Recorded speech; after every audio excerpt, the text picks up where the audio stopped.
भगवान बुद्ध आणि त्यांचा धम्म या ग्रंथातील प्रथम खंड चालू असून प्रथम खंडातील भाग 7वा आणि भाग 7व्यामधील चॅप्टर चालू आहे पहिला 1 नंबरचा साम्य आणि भेद.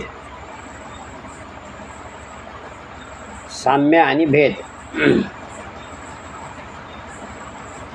साम्य म्हणजे सारखे, भेद म्हणजे वेगवेगळा, फरक दोन्हीमधला. सारखे वाटतात आणि इकडे भेद म्हणजे अलग अलग वाटतात, दोन्हीमधलं अंतर भेद.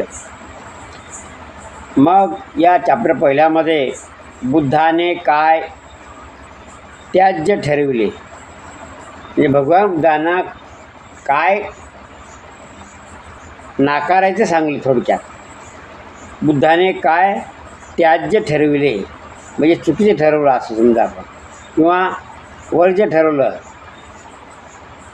या तात्विक आणि धार्मिक विचारसरणीच्या अवलोकनावरून असे दिसते की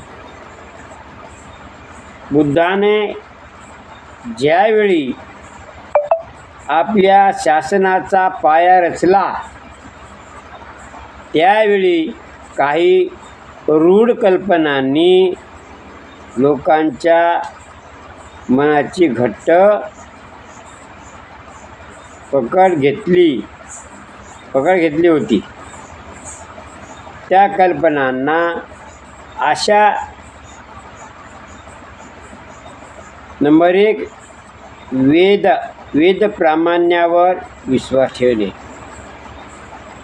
आत्म्याची मुक्ती किंवा मोक्ष म्हणजे त्याच्या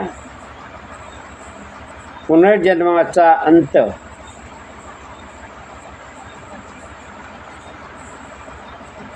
यावर विश्वास. नंबर 3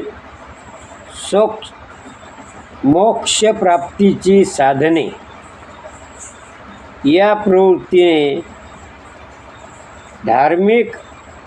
धार्मिक विधी समारंभ व यज्ञ यावर विश्वास ठेवला म्हणा. समाज संघटनेसाठी चातुर्वर्ण व्यवस्थेच्या आदर्शावर विश्वास. विश्वाचा निर्माता म्हणून ईश्वर